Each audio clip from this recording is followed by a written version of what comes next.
आप में से अक्सर लोगों ने दुनिया के 7 आश्चर्य के बारे में सुना, पढ़ा और देखा होगा।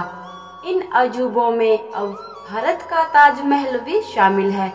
लेकिन क्या आप 7 महापापों के बारे में जानते हैं? नए साल से गले मिलने और साथ ही पुराने साल को अलविदा कहने का समय आ गया है। पूरे विश्व में इस वक्त मस्ती और एक प्रकार के जश्न का माहौल है और लोग ना जाने कितने प्रकार के संकल्प और प्रतिज्ञा के बारे में सोच रहे होंगे। इस मौके पर हम लेकर आए हैं दुनिया के 7 महापाप। क्या होते हैं ये 7 महापाप? अंग्रेजी भाषा और पश्चिमी साहित्य एवं संस्कृति में इसे किस प्रकार देखा जाता है? अंग्रेजी में इन्हें 7 डेडली साइंस या कैपिटल वाइसेस या कार्डिनल साइंस भी कहा जाता है। जब से मनुष्य ने होश संभाला है तभी से उनमें पाप, पुण्य, भलाई, बुराई, नैतिक, अनैतिक जैसे आध्यात्मिक विचार मौजूद हैं। सारे धर्म और हर क्षेत्र में इसका प्रचलन किसी न किसी रूप में जरूर है। ये 7 डेडली साइन या कैपिटल वाइसेस या कार्डिनल साइन इस प्रकार से हैं: lust, greed, sloth, wrath, envy, pride. ये सारे शब्द भाववाचक संज्ञा के रूप हैं, लेकिन इनमें से कई का प्रयोग किया और विशेषण के रूप में भी होता है। अगर इन्हें गौर से देखें तो पता चलता है कि इन सारे महापाप की हर जगह भरमार है और हम में से हर एक इसमें से किसी न किसी पाप से ग्रसित है। पुराने जमाने में इन सबको बड़े पाप में शामिल किया जाता था और उनसे बचने की शिक्षा दी जाती थी। पुराने जमाने में ईसाई धर्म में इन सब को घोर पाप की सूची में रखा गया था, क्योंकि इनकी वजह से मनुष्यों सदा के लिए दोषित ठहरा दिया जाता था और फिर बिना कन्फेशन के मुक्ति का कोई चारा नहीं था। लस्ट यानी उत्कंठा, लालसा, कामुकता, काम वासना ये मनुष्य को दंडनीय अपराध की ओर ले जाते हैं और इनसे समाज में कई प्रकार की बुराइयां फैलती हैं। विशेषण में इसे लस्टफुल कहते हैं। ग्लूटनी यानी पेटूपन, इसे भी 7 महापापों में रखा गया है।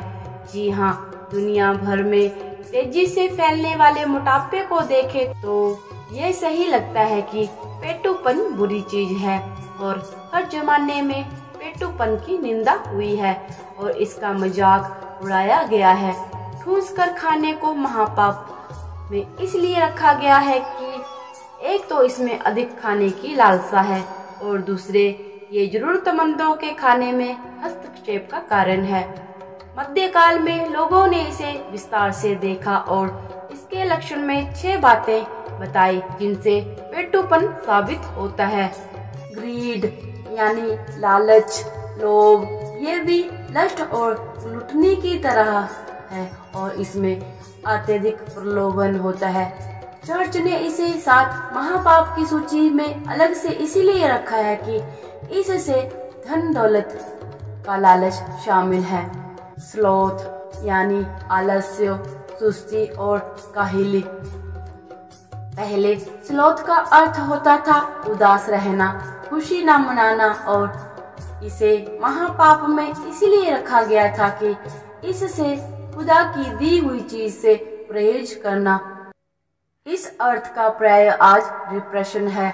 बाद में इसे इसीलिए पाप में शामिल रखा गया क्योंकि इसकी वजह से आदमी अपनी योग्यता और क्षमता का प्रयोग नहीं करता है। रैथ, गुस्सा, क्रोध, आक्रोश, इसे नफरत और गुस्से का मिला जुला रूप कहा जा सकता है, जिसमें आकर कोई कुछ भी कर जाता है। ये 7 महापाप में अकेला पाप है जिसमें हो सकता है कि आपका अपना स्वार्थ शामिल ना हो। एनवी यानी ईर्ष्या, डाह, जलन, हसद, ये ग्रीड यानी लालच से इस अर्थ में अलग है। कि ग्रीड में धन दौलत ही शामिल है, जबकि ये उसका व्यापक रूप है। ये महापाप इसलिए है कि कोई गुण किसी में देखकर उसे अपने में चाहना और दूसरे की अच्छी चीज को देखना पाना। प्राइड यानी घमंड, अहंकार, अभिमान को सातों महापाप में सबसे बुरा पाप समझा जाता है। तो किसी भी धर्म में इसकी कठोर निंदा और भर्त्सना की गई है। इसे सारे पाप की जड़ समझा जाता है, क्योंकि सारे पाप इसी के पेट से निकलते हैं। इसमें खुद को सबसे महान समझना और खुद से अत्यधिक प्रेम शामिल है। अंग्रेजी के सुप्रसिद्ध नाटककार क्रिस्टोफर मार्लो ने अपने नाटक डॉक्टर फास्टस में इन सारे पापों का व्यक्तियों के रूपों में चित्रण किया है। उनके नाटक में सारे महापाप इस क्रम pride, greed, envy, wrath, gluttony, sloth, lust में आते हैं। तो फिर क्या सोच रहे हैं? चलिए इस बार के रेजोल्यूशन यानी संकल्प में इन महापापों से बचना और सद्गुणों को अपनाना भी शामिल कर सकते हैं। वैसे जश्न के माहौल में कुछ ज्यादा खाने से मना करने पर कहीं आप नाराज ना हो जाएं। नववर्ष की शुभकामनाओं के साथ विदा लेती हूँ। हरे कृष्णा, धन्यवाद।